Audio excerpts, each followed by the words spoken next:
माननीय सभापती महोदय, माननीय सदस्य श्री अभिजित बंजारी साहेबांनी अतिशय महत्त्वाचा प्रश्न आज विधान परिषद समोर मांडलेला आहे। बेरोजगारी रोजगार हा कोणत्याही राज्यामध्ये एक जीवंत प्रश्न असता त्यांच्यावर कोणत्याही सरकारने निरंतर काम करावा लागतं। महाराष्ट्र सरकारमध्ये यावेळी 2014 मध्ये भारताचे नवीन पंतप्रधान नरेंद्रभाई मोदीजी आले, त्याने त्यावेळी केंद्र सरकारमध्ये सेल्फ एम्प्लॉयमेंट आणि स्टार्टअप यांचा नवीन मंत्रालय उघडला होता आणि त्या धर्तीवर महाराष्ट्राचे त्यावेळेचे मुख्यमंत्री माननीय देवेंद्र फडणवीस साहेबांनी महाराष्ट्रामध्ये पण हा सुरू केला आणि त्यानंतर आता रोजगारसाठी, बेरोजगारी मिटवण्यासाठी, सेल्फ एम्प्लॉयमेंटसाठी नवीन सरकार आल्यानंतर आपण फार काही मोठे निर्णय घेतलेले आहे। त्यामध्ये माननीय अभिजित बंजारी साहेबांनी जे विषय मांडला आहे त्यामध्ये 2 विषय युवा खाता संबंधित आहे। त्याबद्दल पण मी विचारणा केली होती, तर आपल्यासाठी मी सबमिट करतो। ते महाराष्ट्राचे युवा धोरण 2012 याच्यासाठी 28 मे 2025 या दिवशी एक मोठी कमिटी तयार करून आणि ते कमिटीची बैठक पण झाली। 6 महिन्याच्या आत त्या कमिटी आपला प्रतिवेदन सबमिट करणार आहे आणि त्या कमिटीमध्ये युवा धोरणामध्ये रोजगारसाठी, युवतीचे रोजगारसाठी अतिशय चांगली रीतीने सर्व ते प्रावधान करणार आहे। त्याशिवाय आपला अजून म्हणणं होता की त्यासाठी आपण एक वेगळा आर्थिक महामंडळ पण स्थापित करावा, तो ते पण युवा धोरणामध्ये स्पष्ट होईल। सरकार याबद्दल सकारात्मक आहे आणि माननीय मुख्यमंत्री जी स्वतः समितीचे अध्यक्ष आहे, तो चांगला निर्णय होईल हे आपण मनामध्ये ठेवा। रोजगारसाठी आमचा विभाग निरंतर प्रयत्न करत आहे। आपल्या माहितीसाठी 2024-25 मध्ये 767 आपण रोजगार मेळावे आयोजित केले होते पूर्ण महाराष्ट्रामध्ये आणि त्यामध्ये 38,512 लोकांना नोकरी मिळाली। 2025-26 मध्ये आपण हा पद्धत बदलली आणि मोठे रोजगारपेक्षा मेळ्यापेक्षा छोटे रोजगार मेळे सुरू करावे असा निर्णय झाला आणि त्यामध्ये एक रोजगार मेळावा MIDC मध्ये, एक रोजगार मेळावा ITI मध्ये आणि एक रोजगार मेळावा कोणतेही एज्युकेशन इन्स्टिट्यूट कॉलेजमध्ये करायचा असा निर्णय झाला आणि ते अतिशय सक्सेसफुल निर्णय झाला। आपण जास्त न कंपन्यांना बोलवता फक्त 25 कंपन्यांना बोलवता आणि त्यामध्ये त्याने जे हवा आहे त्यांच्याकडून पूर्वी डिटेल घेता त्याने काय हवा आहे, त्याप्रमाणे जे युवक युवत्यांचे बायोडेटा असेल त्याने बायफर्केशन करून त्याने एक 7 दिवसाची ट्रेनिंग पण द्यायचा मी निर्णय घेतला आहे आणि त्यामध्ये अतिशय चांगला निर्णय मिळेल असं आमची अपेक्षा आहे। त्याशिवाय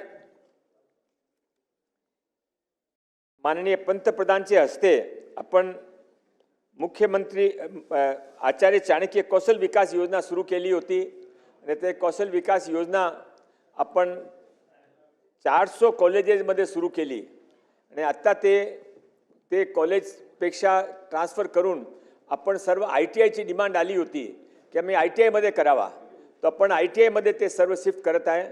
त्यामध्ये फार चांगला प्रतिसाद मिळाला आहे माननीय अध्यक्ष महोदय। त्याशिवाय आपण शॉर्ट टर्म कोर्सेस एक अतिशय चांगली योजना सुरू केली। ते शॉर्ट टर्म कोर्सेसमध्ये पहिल्या बॅचसाठी ते कार्यक्रम पण माननीय प्रधानमंत्रीजी हस्ते उद्घाटन झाला होता। पहिल्या बॅचमध्ये 1 लाख युवक युवत्यांनी रजिस्ट्रेशन केला आणि पहिला बॅच कंप्लीट होता आला आहे। त्यामध्ये फक्त टेक्निकल ज्ञान अपेक्षा असतं, त्याने personality development, marketing, production, finance, management या सर्वांच्या पण धडा पण शिकवणार आहे। माननीय सभापती महोदय, आपण वेगाने सर्व रोजगाराचे विषयासाठी आपण करत आहे।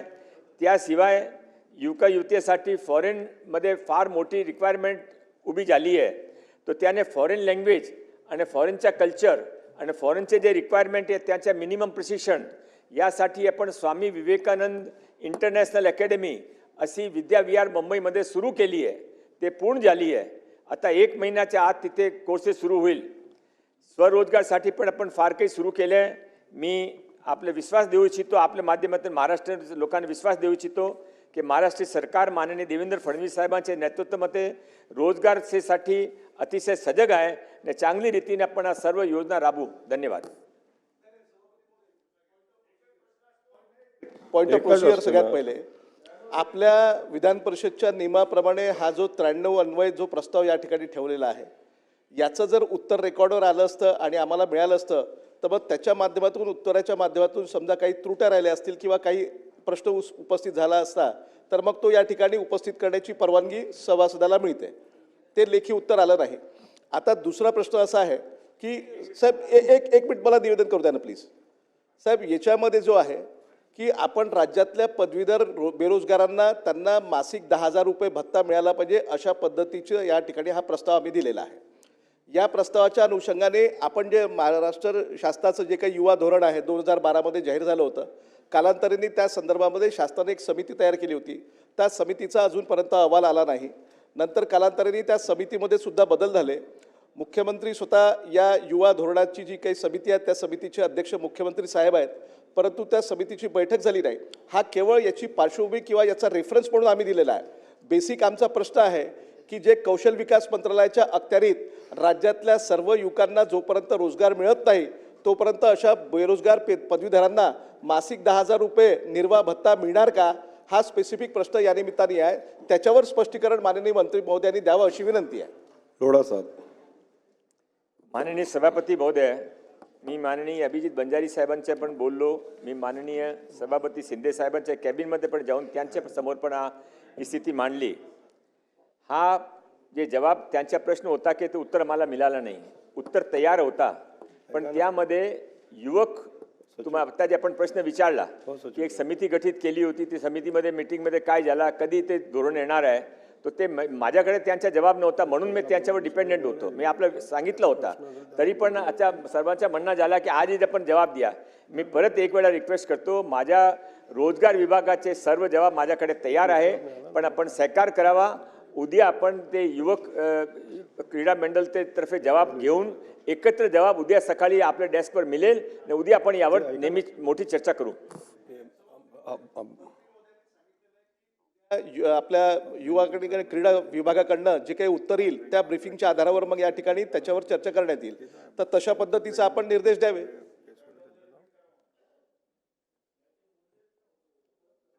उद्या करणार म्हणाले तर मग उद्या आपल्याला ठेवता येईल ना उद्याच्या कामकाजामध्ये ठेवावी असं तुमचं म्हणणं आहे.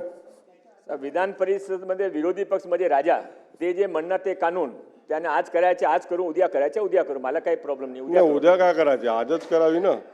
राखीव ठेवण्याचा काही संबंध नाही.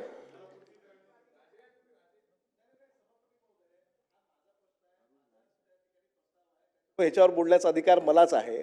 आताच मंत्री महोदयांनी सांगितलं की याच्यामध्ये युवा धोरणाच्या बाबतीमध्ये सुद्धा एक प्रश्न उपस्थित झालेला आहे. युवक कल्याण आणि क्रीडा विभाग हा त्यांच्या अखत्यारीत येत नाही म्हणून त्यांना त्या विभागाची ब्रीफिंग घ्यावी लागेल आणि त्या आधारावर मग उद्या ते स्पष्टीकरण देतील किंवा हा प्रस्ताव मान्य आहे किंवा अमान्य आहे ते सांगणार आहेत. त्याच्यामुळे उद्याच्या कामकाजामध्ये आपण ठेवावं अशी विनंती आहे. माननीय मंत्री महोदयांनी ऍक्सेप्ट केलेला आहे. लाड साहेब काय बोलत महोदय, त्यांना एक बोलायचं आहे. सभापती महोदय, आता मंत्री महोदयांनी सांगितलं मला ITI ला चांगली गती आलेली आहे पण तुम्ही काय केलेलं आहे एक प्रश्न विचारा ऍडमिशन द्यायला लागलाय डिप्लोमाला. त्यामुळे मुलं ITI मुलं कमी झाली, ITI ला चांगली गती कमी झाली. यंदा आम्हाला तुम्ही सांगितलं त्याप्रमाणे तशी अवस्था नाही. ITI ला उलट कमी झाली का, तुम्ही डिप्लोमाची मुलं डिप्लोमा मुलं किती पाहिजे त्या मार्काला तुम्ही घ्यायला लागलाय. त्यामुळे ITI त्याला सेकंड इयर जाता येते BEला. त्यामुळं मुलं ITI ला कमी झाली. आम्ही कष्टाने ITI काढल्या, शासकीय ITI आहेत पण मुलं कमी झाली. तुम्ही म्हणता की उलटी अवस्था तिथे, त्यामुळे ही काय अवस्था चांगली नाही. मुलं डिप्लोमाची घेत आहे आणि पण त्याची उपयोगच नाही, ती पुन्हा सोडून मागतात. तेव्हा ITI महोदय ITI जे आम्हाला द्यायचे मुलं चांगली घडवायची आहेत पण तुमच्या ह्या धोरणामुळं मुलं कमी व्हायला लागली असं होता कामा नाही. आणखी एक साहेब तुम्ही म्हणजे कौशल्य विकास कॉलेज काढतो म्हणून सांगितलं, 1,000 कॉलेज देतो म्हणून सांगितलं, आज ताकात काही दिलं नाही का. आपण म्हणजे बोलताय